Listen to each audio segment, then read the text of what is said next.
The world-changing story. Mike Impact.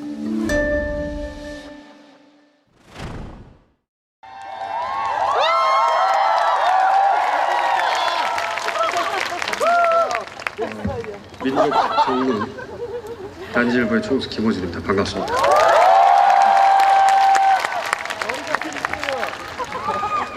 시간이 짧기 때문에 세 가지만 이야기할게요. 청춘한테 뭐가 필요하냐? 제가 최근에 상담을 합니다. 여러 매체를 통해서 상담을 하는데, 물론 야매 상담이죠. 제 인생 자체가 비정규직이에요. 야매로 상담을 하는데, 지난 5년간 여러 매체를 통해 상담을 하는데 20, 30대의 고민 상담을 주로 받아요. 하루에 평균 20여 통, 5년 받았으니까 수만 통이 쌓였습니다.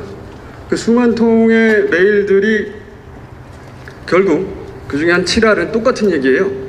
무슨 얘기냐면 지금 나는 이러이러한 상태인데, 그게 직업을 가졌을 수도 있고 백수일 수도 있고, 어쨌든 지금 이런 상태인데 내가 지금 제대로 살고 있는지 모르겠다. 앞으로 나는 어떻게 살았으면 좋겠냐? 내가 지금 이렇게 살고 있는 게 맞는 건가요? 앞으로는 뭘 할까요? 결국은 70%는 이런 메일입니다. 그걸 내가 어떻게 알아? 내 앞가림도 바쁜데 그 사람들이 다 어떻게 살아야지 내가 어떻게 하냐고. 그 사람들이 어떻게 살아야 될지는 모르는데, 그 사람들이 자기가 어떻게 살아야 될지 모르는 이유는 내가 알아요. 왜 모르느냐? 사실 굉장히 이상한 일이에요. 자기하고 평생 살았는데 자기가 뭘 하고 싶은지 자기가 몰라. 누가 알아 그걸? 왜 모르느냐? 락강이라는 사람이 있었어요. 락강이라는 사람. 약간 유명한 사람이에요. 그 사람이 이런 말을 했습니다. 인간은 타자의 욕망을 욕망한다. 이게 무슨 소리냐면, 원래 유명한 사람들의 특징이 쉬운 말을 어렵게 하는 겁니다. 이게 무슨 소리냐? 아이가 태어나잖아요. 어린아이가 태어나면 가장 먼저 이제 엄마와 만나겠죠, 보통. 그리고 그 엄마를 행복하게 만드는 일을 처음에는 합니다. 무슨 얘기냐면, 아이가 웃었는데 엄마가 좋아해. 아이가 자꾸 웃습니다. 아이가 걸었는데 커서 엄마가 박수를 쳐. 그럼 아이가 자꾸 걸으려고 해요.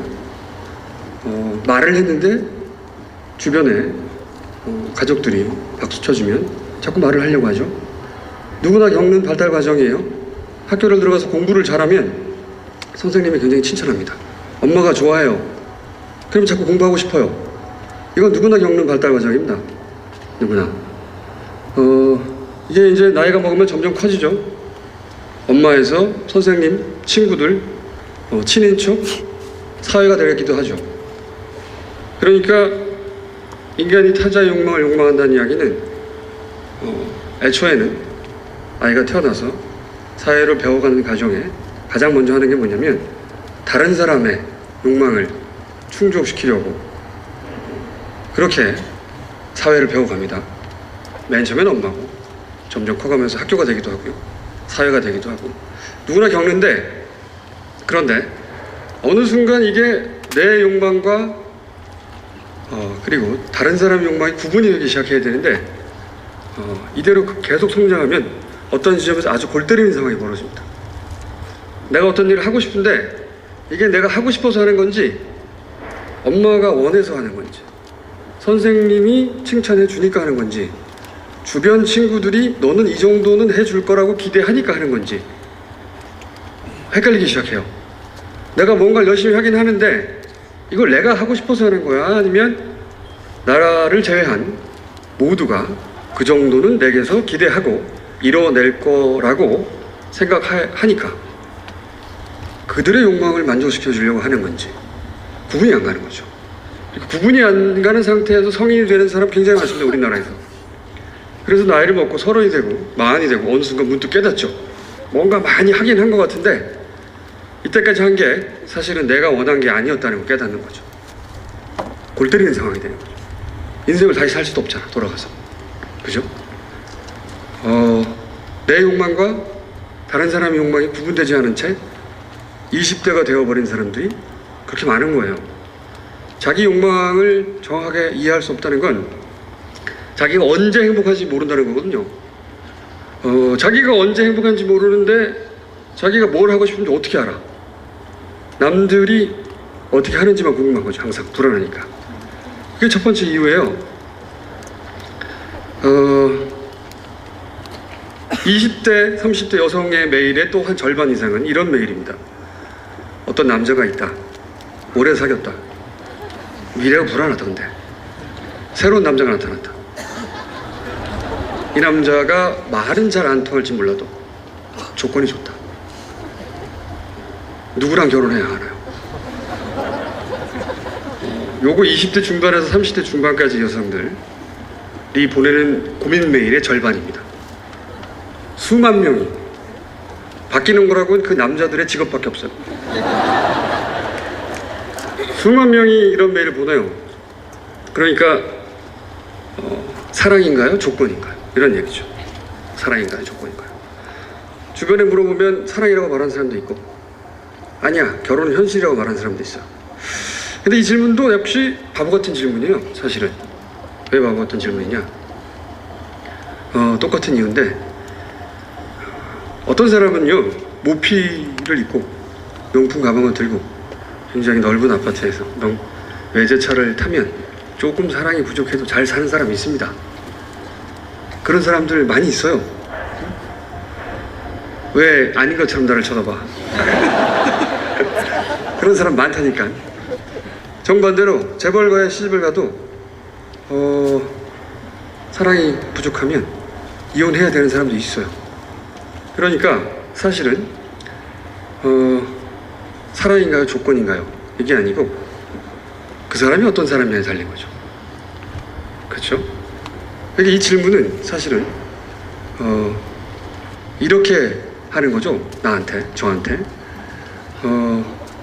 저는 언제 행복한 사람인지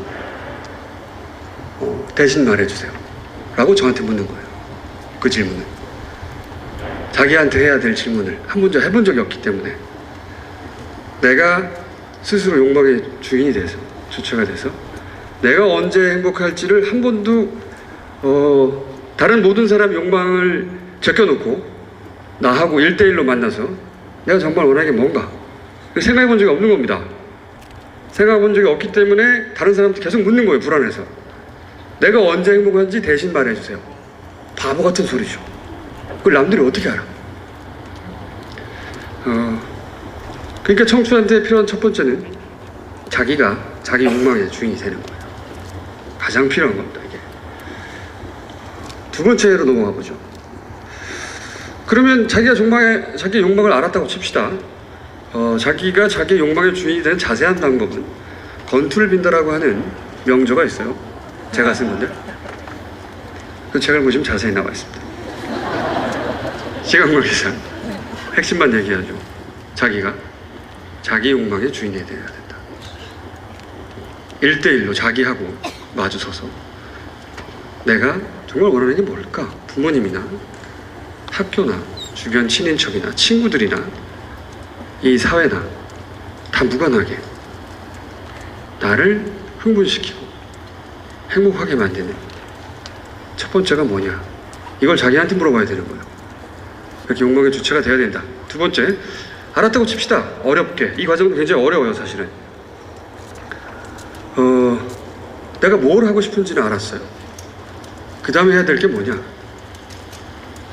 그 일을 그냥 하는 겁니다.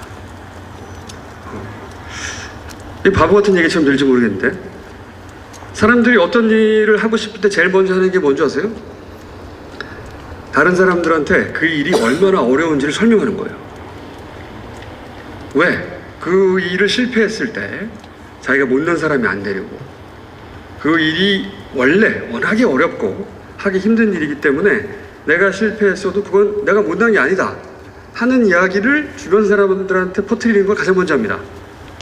어떤 일을 하고 싶을 때 열심히 그렇게 열심히 다른 사람들한테 그 일이 정말 어렵다 라고 설명하는데 그러다가 자기가 설득이 돼요.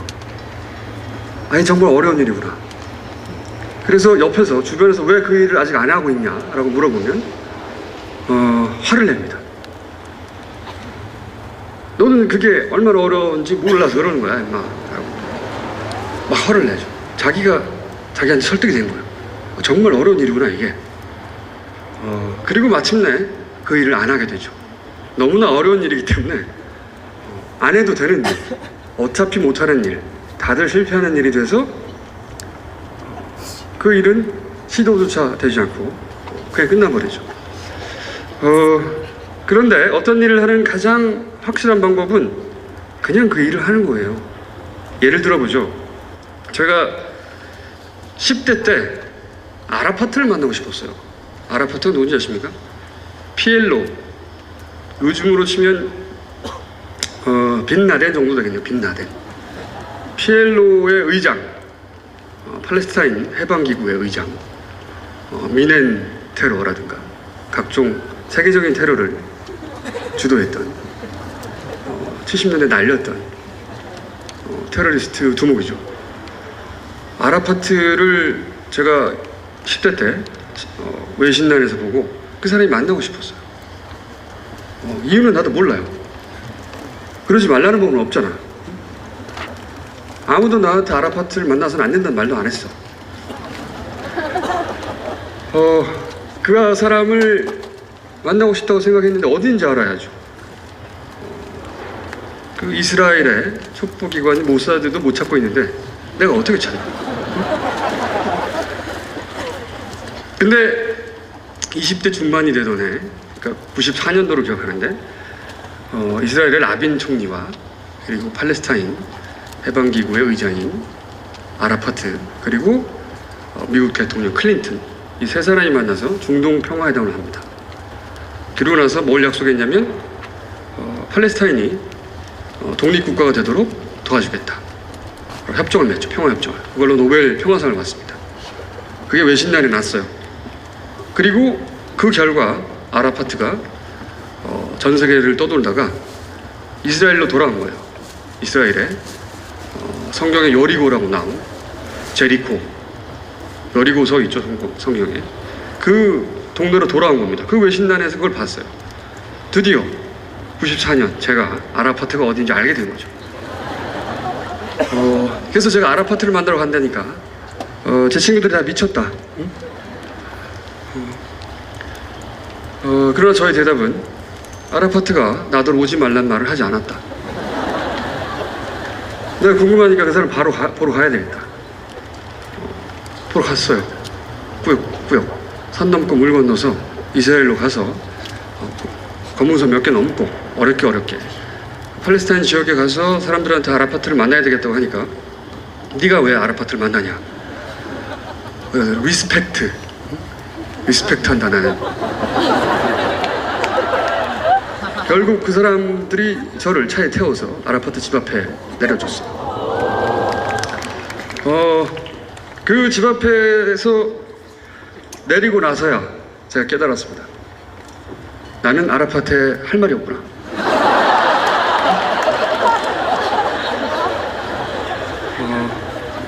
그전에는 몰랐어요 제가. 그냥 하고 싶으니까 한 겁니다. 하고 싶으니까 그냥 간 거예요. 만나고 싶으니까. 근데 그 집 앞에 갔더니 그제서야 깨닫는 거죠. 내가 할 말이 없구나. 그래서 아라파트 집 회백색의 2층 양옥이었는데 집 벽에 기대서 사진을 한 방 찍고 그리고 돌아왔어요. 그 다음부터 아라파트가 전혀 궁금하지 않습니다. 다른 사람들에겐 다 아라파트를 만났다고 해요 제가. 이렇게 얘기하면 어쩜 그럴 수 있냐라고 하는데 저는 그런 경우 참 많았어요. 10대 때 사하라를 가고 싶었어요. 사하라. 어떤 책에서 봤는데 어떤 커플이 사하라를 횡단했답니다. 나도 크면 횡단해야지. 그래서 20대 중반에 사하라를 갔습니다. 그리고 트럭을 타고 한 달 넘게 그 횡단하는 그런 코스였는데 첫날 사하라를 이렇게 쭉 횡단하는데 모래가 많아요. 계속 모래입니다. 아침부터 밤늦게까지 계속 아무리 둘러봐도 다 모래야. 그래서 제가 물어봤죠. 앞으로 계속 모래냐? 앞으로 계속 모래다. 모래는 이만하면 됐다 싶어서 저는 내려서 돌아왔습니다.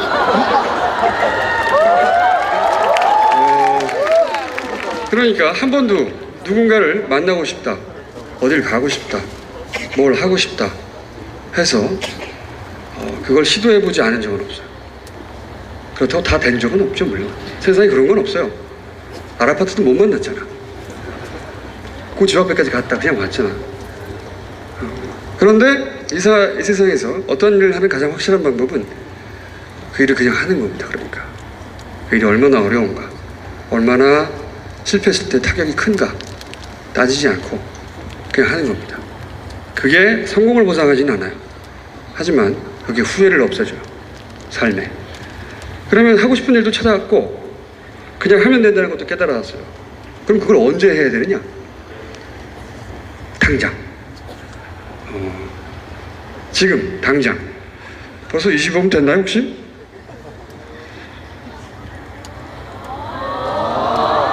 어머나 시간이 다 됐네. 5분만 더 얘기합시다. 제가 또 배낭여행 갔을 때요, 배낭여행을 갔는데 그때는 그지였거든요. 그래서 배낭을 메고 원래는 하얀색이었으나 더 이상 무슨 색깔인지 알 수 없게 된 티셔츠를 입고 길을 가다가 파리에 가면 루브르 박물관하고 오페라 하우스 사이에 큰 대로가 하나 있어. 오페라 대로라고. 그 대로를 걷다가 왼쪽 편에서 양복점을 하나 발견했어요. 그 이전까지 전 양복이 없었습니다. 한 번도. 근데 그 양복점에 걸려있는 양복을 보고 저도 모르게 그 양복점 안으로 들어갔어요. 그리고 저도 모르게 그게 마치 내 거인 양 그 양복을 꺼내서 입었습니다. 그리고 양복만 입으니까 안 어울려서 와이셔츠도 하나 꺼내 입고 넥타이도 하나 꺼내 입고 구두도 하나 신고 이 모든 일은 한 30초만 일어났어요. 마치 내 옷을 맡겨놨다가 찾는 것처럼 후다닥. 그런데 다 입고 보니 너무 멋진 겁니다. 애가. 그래서 처음으로 난생 처음 양복을 사야 되겠다는 생각을 했어요. 가격을 봤더니 12만 원 정도 우리 돈으로. 그때 제가 한 2달 정도 남아 있었는데 한 120몇만 원이 남아있어요. 시중에. 그리고 살 수 있겠다 싶어서 사려고 옷을 벗으려고 다시 보니까 공이 하나 더 있어. 120만 원 정도. 그때까지 내가 태어나서 샀던 모든 옷을 다 합친 것보다 더 비싸요. 그런데 그 옷을 벗고 나올 수가 없었어요. 뭐 평상시라면 당연히 벗고 나왔겠죠. 상상할 수 없는 가격이니까. 근데 벗고 나올 수가 없었습니다. 왜냐면 거울 속에 있던 아이가 너무 멋있어. 저 아이를 두고 나갈 수가 없는 거지. 그와 함께 나가야 되겠어. 그래서 주저앉아서 생각을 하기 시작했어요. 이게 전 재산인데 2달 동안 이거 쓰고 나면 한 푼도 없는데 아사할 수도 있죠. 그런데 고민을 시작했습니다. 내가 만약에 이 남은 120만 원을 남은 2달 동안 60일간 하루 2만 원씩 대단히 합리적으로 계획적으로 쪼개서 잘 소비하면, 그러면 그날 하루 굶지는 않았고 다음 날도 굶지는 않겠다.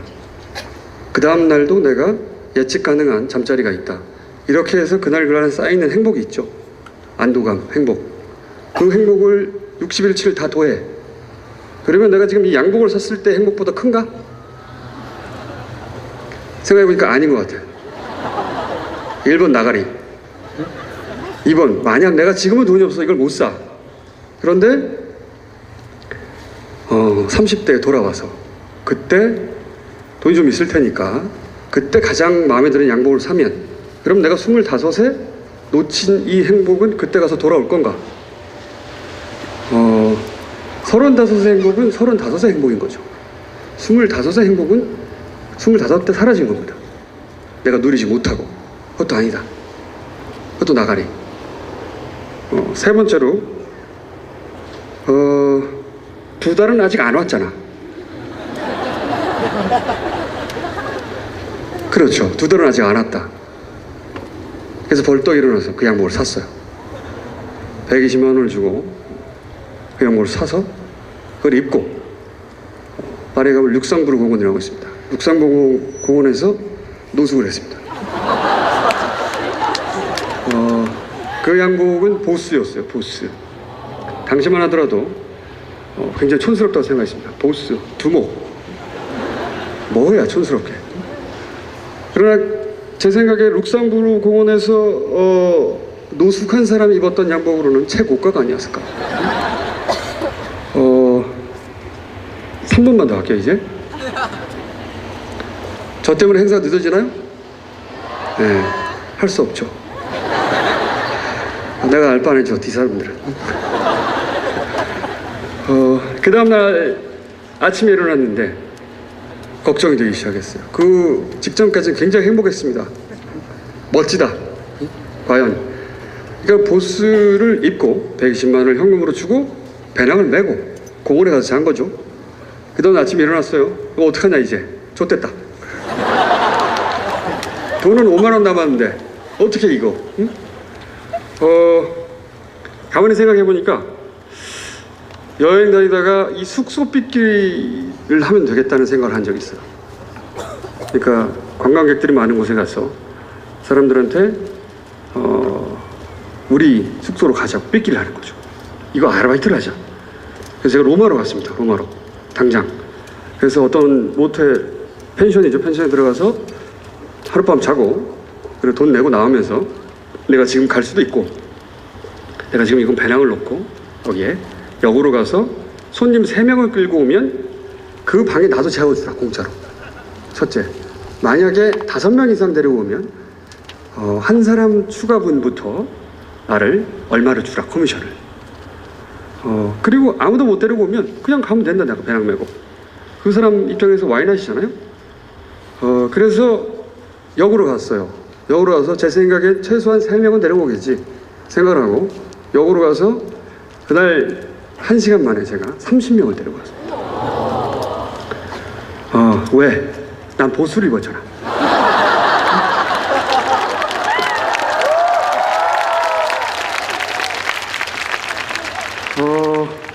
거기서 일주일 있으면서 관계가 역전됐어요. 호텔 매니저가 제발 떠나지 말아라.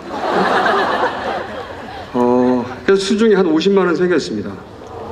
이 50만 원을 생기자 내가 왜 남의 장사를 해주고 있나. 그 떠오른 게 뭐냐면 그때 91년이었는데 그 동구권이 막 개방한 직후였어요. 당시에는 숙소가 부족했습니다. 그런 나라들이 헝가리, 체코 이런 나라들이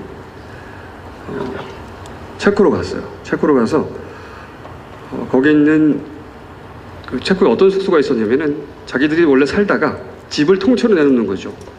그 시즌에. 그러니까 호텔이나 민박이 부족하니까 민박은 자기가 살면서 방을 내주는 거죠. 그게 아니고 집을 통째로 빌려주는 거죠. 그런 형태의 숙소가 있었어요. 그래서 거기에 하루 묵고 그 주인한테 50만 원을 줬어요. 일주일치로 50만 원을 주고 내가 일주일 동안 이걸 쓰겠다. 그리고 2주째도 내가 50만 원을 당신한테 줄 수 있으면 아예 한 달 계약을 하자. 그 주인 입장에서 와인아이시잖아. 하루하루 장사하는 것보다 여러 사람이 파는 것보다 한 사람이 50만 원 주니까 한 번에 한 사람한테 50만 원을 다 빌려주는 거죠. 그래서 50만 원에 그걸 빌리고 그리고 역으로 갔습니다. 역으로 가서 이번에는 동양인만 상대하지 말고 동서를 가릴 것 없이 마구 잡아들이자. 그래서 역에 가서 차에서 기차에서 내리는 배낭객 중에 반반한 남자놈을 하나 잡아가지고 내가 앞으로 한 달 동안 너를 먹여주고 재워주고 돈도 줄 텐데 내 밑에서 일해라. 안 할 이유가 없잖아 그 사람이. 난 보수를 입었는데. 그래서 영국 친구였는데 걔를 고용하고 둘이 알바를 시작했죠. 곧 대박이 났습니다. 왜냐면 우리가 더 가격이 쌌고 젊었고 젊고 예쁜 애들 이 아르바이트를 했고, 그래서 이제 제가 거기서 한 달 정도 소위 그 삐끼 사장을 했는데 매일 잘 먹고 잘 쓰고 그리고 제가 체코를 떠나는 날 수중에 1,000만 원이 남았어요. 이 모든 건 보스를 샀기 때문에 가능했답니다.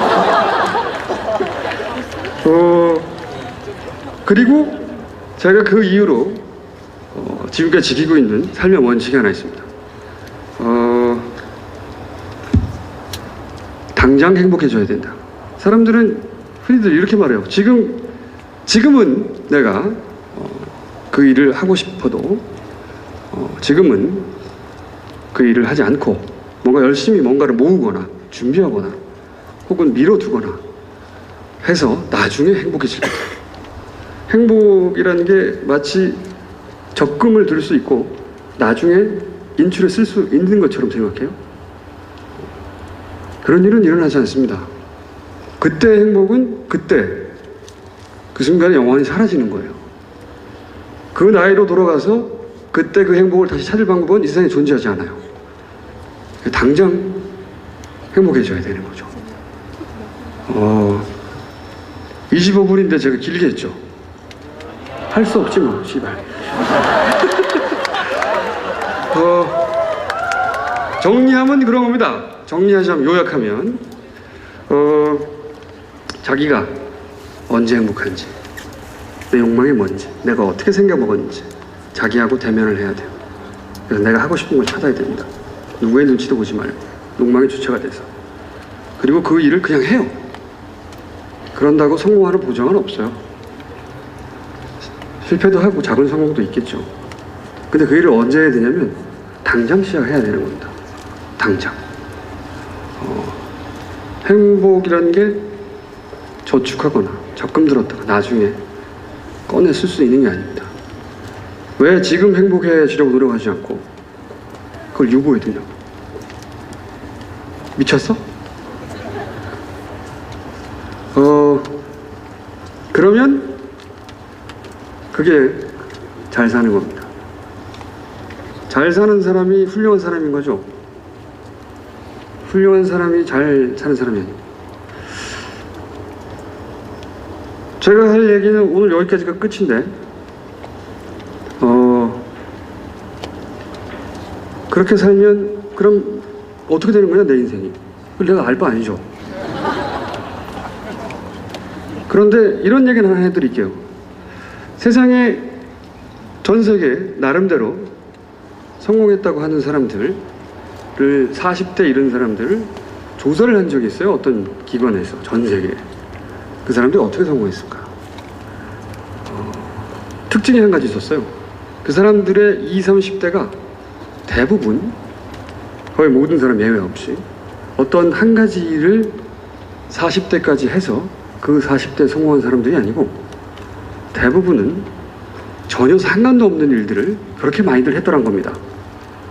무작위로. 보통은 어떤 사람들이 그 일을 20대부터 꾸준히 해서 성공하여 40대에 이르렀을 것 같은데 희한하게도 여러 분야에 아주 많은 사람들의 성공한 사람들의 특징을 추려봤더니 20대, 30대에 서로 아무 상관도 없는 일들을 그렇게 여러 가지를 많이 했더라는 거예요. 그러니까 그러다가 그 사람들은 그러니까 그 순간에 자기가 해보고 싶었던 일들에 주저없이 뛰어든 겁니다. 그러다가 아니면 딴 거 하고 그러다가 또 아니면 또 딴 거 하고 미루지 않았던 거예요. 한 번도. 그 즉시 어차피 인생이 비정규직이니까 정해진 보직을 가지고 태어난 사람 같은 건 없어요. 세상에. 그러다 보니 30대 중반 어느 시점쯤에 자기가 잘하는 일을 깨달은 거죠. 아, 내가 이걸 잘하는구나. 그로부터 한 10년간 그 일을 하고 났더니 결과적으로 유명해져 있더라는 겁니다. 제가 어떻게 하면 성공하는지는 말씀드릴 수는 없는데 내가 뭘 하고 싶은지 모르는 이유는 말씀을 드렸어요. 그러니까 욕망의 주인이 되십시오. 어쨌든 행복하게 사시길 바라고요. 하고 싶은 대로 하고 사세요. 졸라 짧아요 인생. 그리고 요 얘기는 하고 싶네요. 굉장히 계획들을 많이 해요. 계획만큼 웃긴 것도 없습니다. 그렇게 될 리가 없어요. 만약에 신에 존재한다면 전 무신론자지만 가장 사람에 대해서 비웃을 게 그 부분입니다. 이것들이 계획을 세웠어. 그렇게 될 리가 없죠. 그러니까 닥치는 대로 사시고 행복한 데를 찾아 닥치는 대로 사세요. 네, 저는 가겠습니다 그럼. 네. 네.